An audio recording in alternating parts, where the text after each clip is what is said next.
कबीर कबीर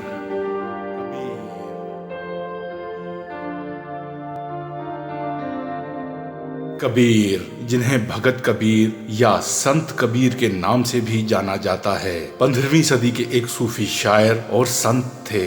भगत कबीर एक बरहमन बेवा के बतन से पैदा हुए थे, जिसने रुसवाई से बचने के लिए विलादत के बाद अपने नौमौलूद को तालाब के किनारे फेंक दिया।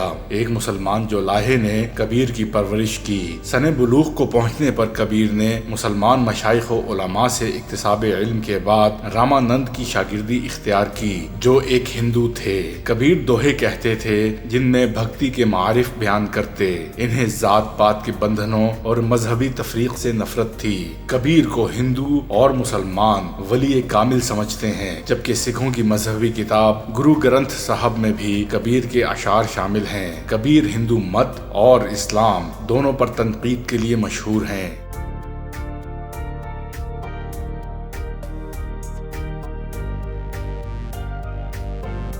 कबीर को भक्ति तहरीक का सबसे बड़ा शायर होने का एजाज हासिल है। कबीर बुत परस्ती के मुखालिफ और तौहीद के दाई थे। कबीर ने अपने कलाम के जरिए इश्क को इरफान ज़ात का जरिया बताया। कबीर के नजदीक राम राजा दशरथ का बेटा और सीता का शौहर नहीं, बल्कि रहीम का हिंदवी नाम है, और ये मावराई सुरियानी होने के साथ साथ हिमा सिफात है। कबीर ने इंसान के दिल को खुदा का घर बताया है।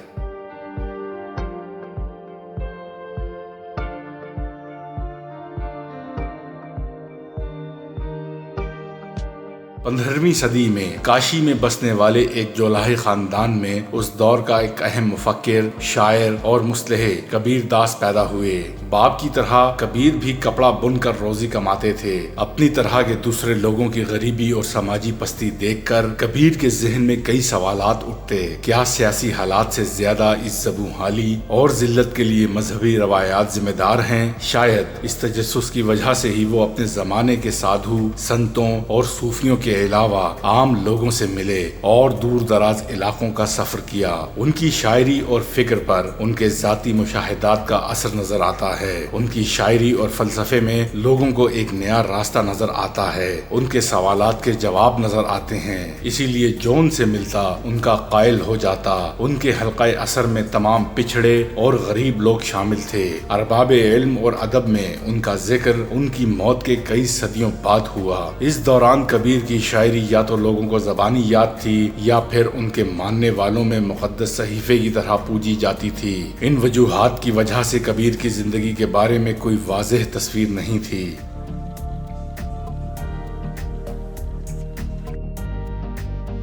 कबीर के मानने वाले, जिनको कबीर पंथी भी कहा जाता है, उनकी जिंदगी मौजज़ात के साथ बयान करते हैं, जबकि दूसरे लोग उस दौर के दूसरे वाकयात से जोड़कर देखते हैं। कबीर की पैदाइश काशी में हुई। कबीर पंथ में उनकी पैदाइश से मुतालिक कई रवायात हैं। काशी में कबीर चौरा, जो कबीर पंथ का अहम मरकज है, उसके शुमाल मगरिब में करीब तरीन 3 किलोमीटर दूर एक लहर तारा तालाब है। कहा जाता है कि कबीर इस तालाब में एक कमल के फूल से पैदा हुए। ये वाकया 1455 सौंत में चंद्रवा के दिन हुआ। इस रिवायत की बुनियाद कबीर के शागिर्द धर्मदास से ली गई है।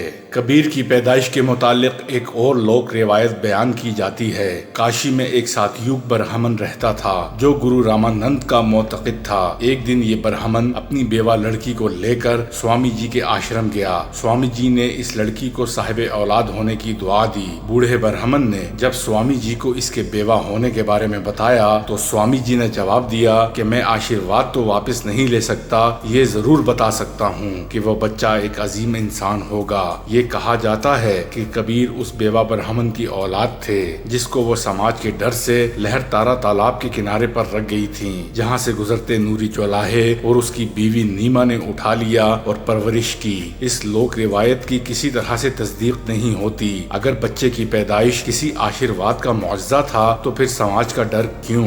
दूसरा ये कि अगर ये हकीकत कबीर को मालूम होती तो वो जरूर इसका जिक्र करते, जबकि कबीर अपने बारे में फख्र से जोलाहा, नीच और कमीन का लफ्ज इस्तेमाल कर सकते हैं तो इस बारे में भी खामोश नहीं रहते।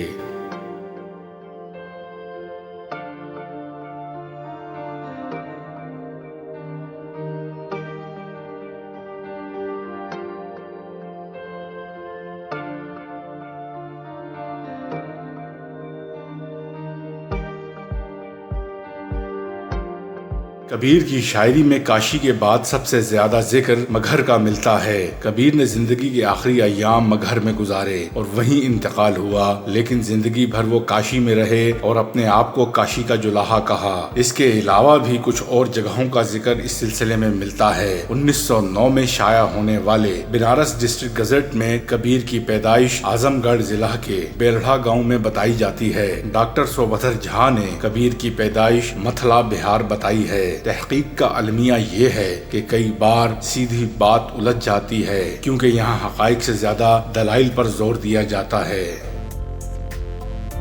پوتھی پڑھ پڑھ جگت موا، پنڈت بھیا نہ کوئے، ڈھائی آکھر پریم کا پڑھے، سو پنڈت ہوئے۔ کبیر کا یہ دوہا ضرب المثل کی حیثیت رکھتا ہے کیونکہ اس میں زندگی کی حقیقت کو مختصر، سادہ اور مؤثر انداز میں کہا گیا ہے۔ کبیر کی شاعری کے اسی اسلوب نے ان کو ہر دل عزیز بنایا۔ کبیر کے نزدیک تمام کتابیں اور گرنتھ پڑھ کر انسان عالم نہیں ہوتا، علم کے لیے ڈھائی الفاظ میں آنے والا پریم یا محبت ہی کافی ہے۔ حصول علم کے لیے جذبے اور صدق دلی کی ضرورت ہے جس کی علامت پریم یا محبت ہے۔ کبیر کی زندگی کے بارے میں بیشتر سوالات کے جواب صرف ایک لفظ میں مضمر ہیں۔ کبیر نے اپنے بارے میں بار بار ایک لفظ کا استعمال کیا ہے، جولاہا۔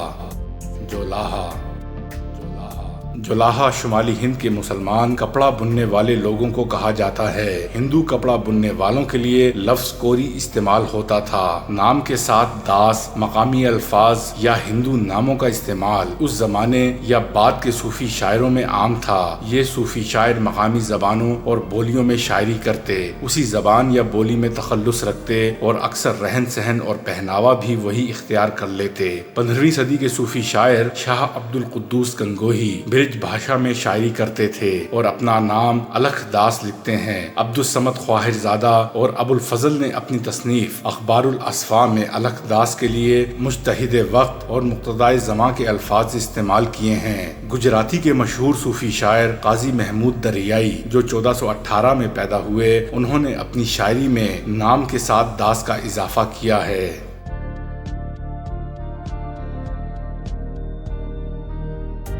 کبیر پر تحقیق کرنے والے ایک اہم محقق پنڈت چندر بلی پانڈے نے ان کو زندیق مسلمان بتایا ہے۔ زندیق ایسے مسلمان کو کہا جاتا ہے جو دین سے بے بہرا ہو اور احکام خداوندی، اصول دین کی پیروی میں حیل و حجت سے کام لیتا ہو یا اس میں اپنی رائے اور مرضی کو اہمیت دیتا ہو اور اسلامی قوانین کی روح سے ایسا شخص سزا کے قابل ہے۔ وہ ان کو ایسا ہی زندیق مسلمان مانتے ہیں اور تصدیق میں کبیر کا یہ دوہا پیش کرتے ہیں، کہے کبیر ہمارا گووند، چوتھے پد میں ہے جن کی جند۔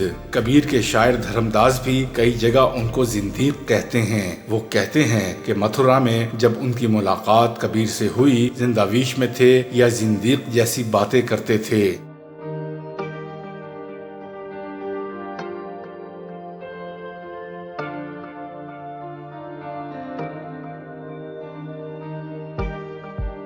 کبیر محنت کش مزدوروں کی طرح کپڑا بن کر روزی کماتے تھے۔ ان کے بارے میں ایسا کوئی حوالہ نہیں ملتا کہ زندگی کے کسی حصے میں انہوں نے کوئی خانقاہ یا مٹھ بنایا ہو، کسی سے کوئی مالی امداد مانگی ہو یا قبول کی ہو۔ وہ خود اپنی روزی کماتے اور اپنے کنبے کی کفالت کرتے اور کبھی کسی ضرورت مند کی مدد بھی کرتے۔ سادہ زندگی گزارتے، کبھی کسی دنیاوی عیش کی آرزو نہیں کرتے سوائے 2 وقت کے کھانے کے۔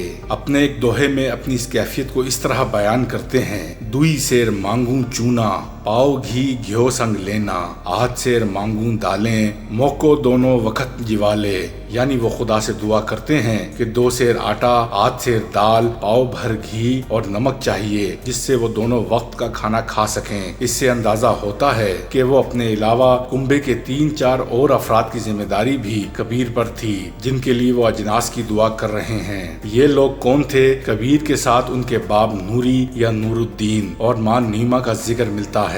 باپ کا ذکر پنتھ کی کہانیوں میں ملتا ہے لیکن شاعری میں ان کا ذکر نہیں ملتا۔ ہاں، ماں کا ذکر پنتھ کی کہانیوں اور شاعری دونوں میں ملتا ہے۔ موسی موسی روے کبیر کی مایا۔ संत कबीर के बारे में ये एक तारुफी वीडियो है। अगर आप संत कबीर की जिंदगी के बारे में और भी कुछ जानना चाहते हैं तो बराए मेहरबानी कमेंट बॉक्स में कमेंट कीजिएगा। वीडियो को लाइक, शेयर और सब्सक्राइब कीजिएगा। मेरी और मेरी टीम की हौसला अफजाई कीजिएगा। मिलते हैं अगली वीडियो में।